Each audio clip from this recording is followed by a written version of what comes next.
Bem-vindos ao Júris 360 Lab. Que bom ter audiência conosco novamente. Iniciamos agora nossa análise. O foco hoje são decisões recentes do Supremo, lá do informativo 1150. Vamos mergulhar em 3 julgados bem importantes, né?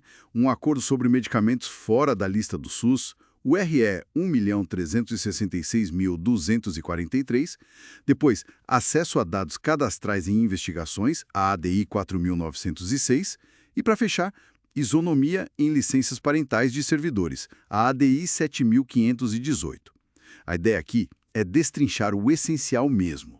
Exato. E são temas assim complexos, né? Com um impacto muito direto na vida das pessoas e também na atuação do Estado. Esse primeiro dos medicamentos tenta colocar um pouco de ordem numa área que gera muita, mas muita disputa judicial. Ótimo, vamos começar por ele então. O recurso extraordinário 1366-243, tema 1234 de repercussão geral. O STF homologou um acordo, entre União, estados, municípios, sobre como fornecer remédios registrados na Anvisa, mas que não estão no SUS. Qual era o grande nó que esse acordo tentava, desatar? Olha, basicamente era confusão sobre quem processar, sabe? Quem paga a conta e quais critérios usar na hora H. O acordo, então, ele define primeiro a competência. A regra geral ficou: casos de medicamentos de alto custo, acima de um certo valor anual, que é calculado com base nos preços de referência do governo, esses vão para a Justiça Federal. Isso já ajuda, né? Simplifica um pouco, imagino. Sim. E um ponto importante: para remédios que não têm registro nenhum na Anvisa, continua valendo a regra antiga do tema 500, ou seja, Justiça Federal e a ação é contra a União. Isso não mudou. Entendi. E a parte do dinheiro, o custeio, quem arca com isso? Bom, nas ações que correm na Justiça Federal, a União paga.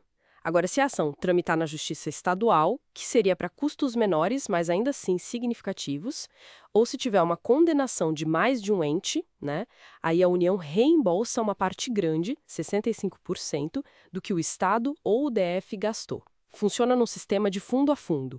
E tem uma preocupação grande em evitar preços absurdos nas compras judiciais, sabe? Como assim? A ideia é buscar sempre o menor preço, seja o de um processo anterior da Conitec, seja o de uma compra pública normal ou um teto de preço do governo, o PMVG. Ok, a lógica de custos e competência ficou clara. Mas me parece que a mudança mais impactante, talvez, esteja na análise que o juiz tem que fazer agora, certo? Sem dúvida. Esse é o ponto central, o X da questão mesmo. O judiciário agora precisa analisar formalmente a decisão da Conitec. A Conitec é o órgão técnico que avalia se um remédio, uma tecnologia, entra ou não no SUS, E o juiz tem que olhar também a negativa administrativa, o não que o paciente recebeu antes de ir para a justiça. Mas o juiz vai dizer se o remédio é bom ou não, tipo substituir a Conitec? Não, não é isso. A ideia não é o juiz fazer o trabalho técnico da Conitec. É verificar se o processo administrativo foi feito direitinho, se foi legal. A não ser que a justificativa da Conitec seja, muito errada, claramente falha, nos motivos determinantes. E o ônus da prova é todo de quem pede o remédio. Ah, tem que provar o que exatamente? Tem que mostrar que o remédio funciona, que é seguro, tudo isso com base em evidências científicas fortes. Medicina baseada em evidências. E, muito importante, provar que não existe uma alternativa terapêutica disponível no SUS para aquele caso. Entendi. É uma barra mais alta para quem pede, então. Com certeza. E ainda mencionaram uma plataforma digital, Para que serve isso? Sim, uma plataforma nacional. A ideia é centralizar essas demandas todas usando prescrição eletrônica para dar mais transparência, agilizar o processo, definir quem paga, quem fornece e até monitorar o paciente depois. Então, o impacto real aqui vai além de só definir regra, Parece uma tentativa de forçar um diálogo maior entre a decisão do juiz e a decisão administrativa da saúde, exigindo que o judiciário olhe com mais atenção para o trabalho técnico da Conitec. Exatamente. É um redesenho dessa interação. E a decisão foi unânime, viu? Com efeitos futuros só para a regra de competência, para não bagunçar as ações que já existiam. E a essência disso virou uma orientação muito forte, quase uma súmula vinculante mesmo, sintetizada. Ok, saindo um pouco da saúde agora e indo para a área de investigação, a ADI 4906. Discutiu se polícia, Ministério Público podem acessar dados cadastrais básicos, assim, sem precisar de ordem judicial. Como ficou isso? Então, o STF considerou constitucional sim, mas com uma limitação bem clara. Só podem acessar diretamente dados de qualificação pessoal, filiação e endereço. Só isso. E por quê?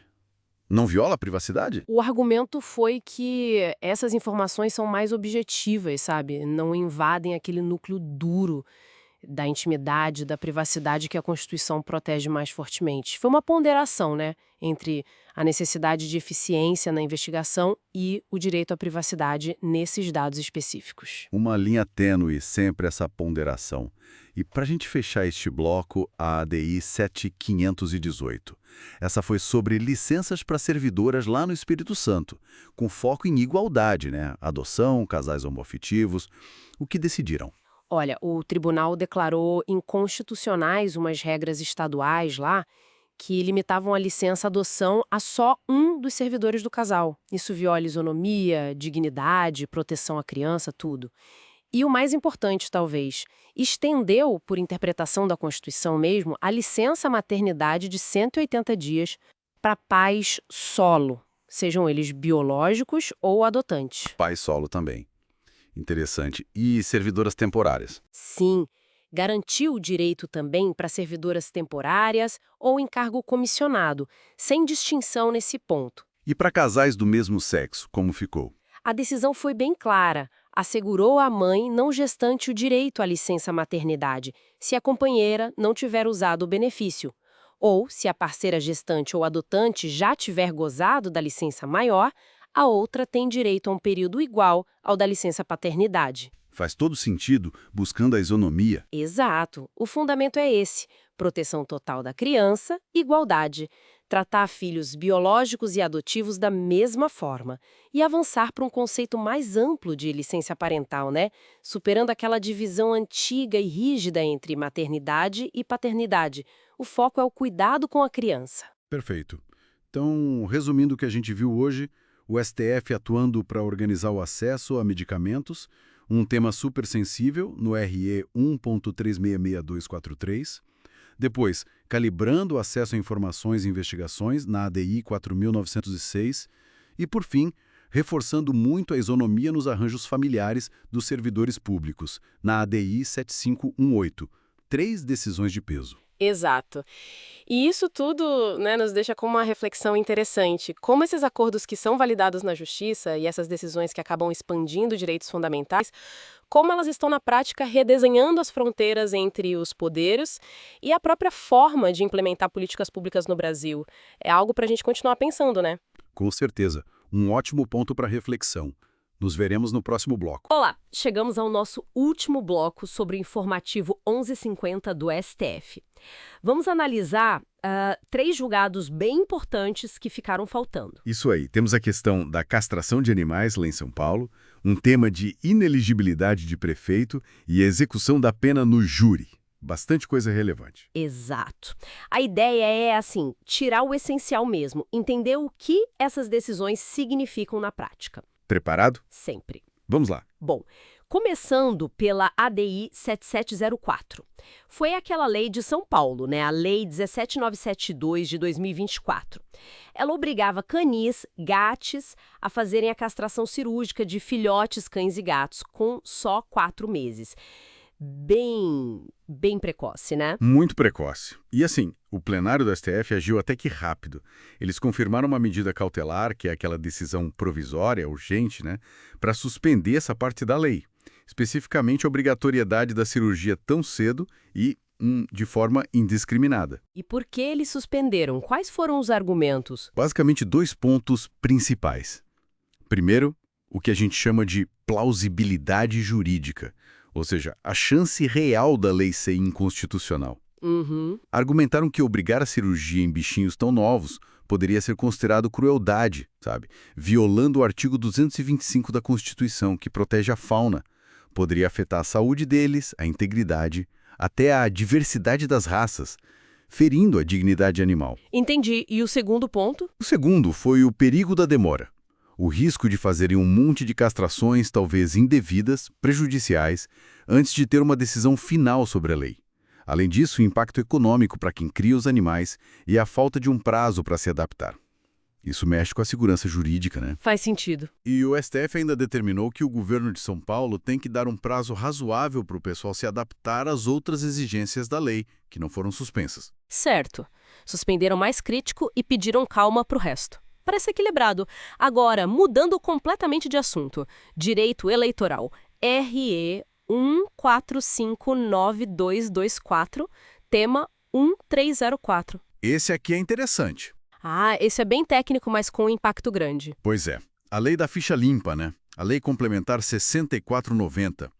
Ela tem lá uma regra, o parágrafo 4º do artigo 1º, que diz que se as contas de um gestor foram rejeitadas, mas a única punição foi multa, sem mandar devolver dinheiro, ele escapa da inelegibilidade. Exato, uma espécie de alívio. A pergunta que chegou no STF foi: essa regra mais branda vale também para prefeitos que tiveram as contas rejeitadas pela Câmara Municipal? E a resposta do Supremo foi um não bem claro. A tese fixada no tema 1304 diz que essa exceção, essa regra do parágrafo 4º, só vale quando quem julga as contas é o Tribunal de Contas. Não vale para o julgamento feito pelo Poder Legislativo, pela Câmara. Opa, peraí. Então, o ponto-chave é quem está julgando as contas.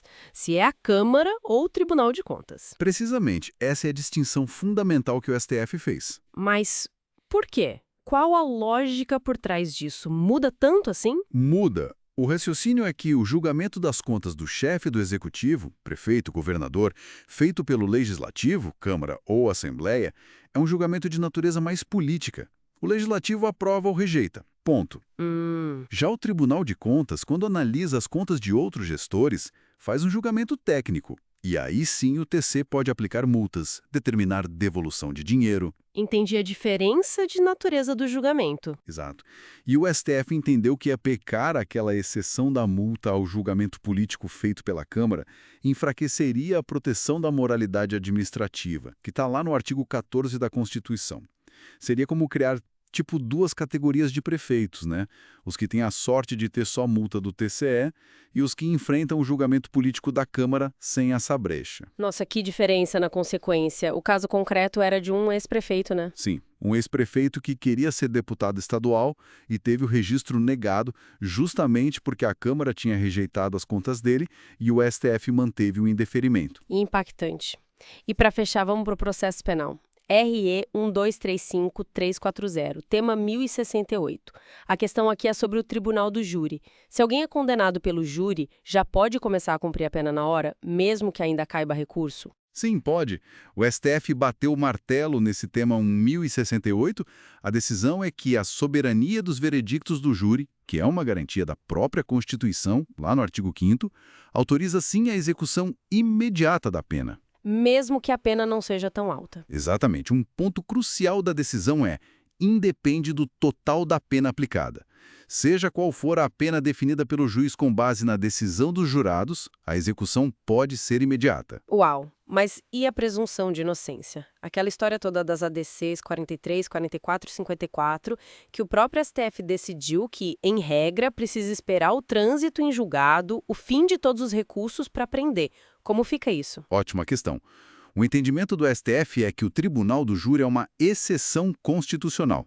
A soberania da decisão dos jurados, que representam a sociedade ali, tem um peso diferente da regra geral que foi discutida nas ADCs. Ah, então o júri seria um caso à parte por força da própria Constituição. Isso.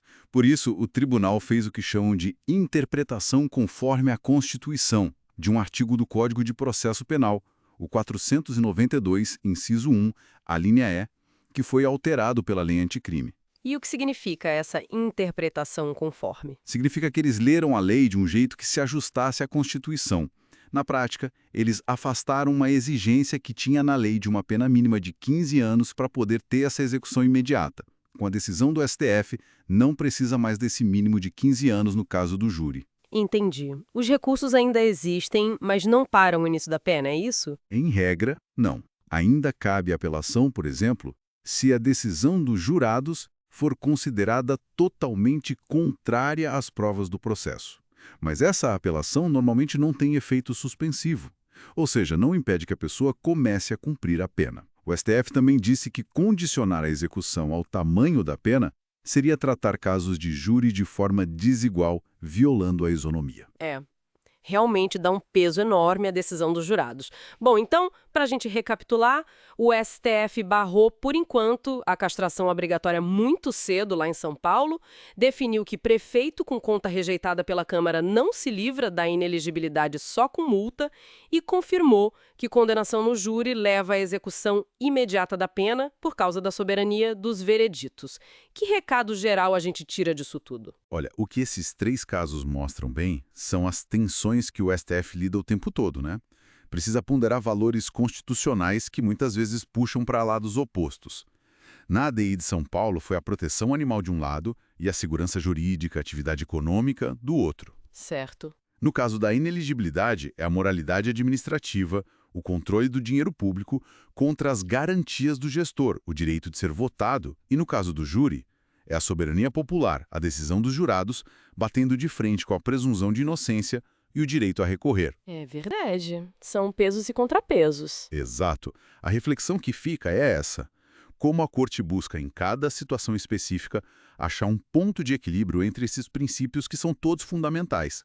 Não é uma conta simples. Um ótimo ponto para a gente pensar mesmo, como esses equilíbrios são delicados e estão sempre sendo ajustados. Fica aí a provocação. Se essa nossa conversa ajudou a entender melhor esses julgados, considere se inscrever aqui no canal Júris 360 Lab e deixar o seu like para acompanhar mais análises. Muito obrigada pela companhia.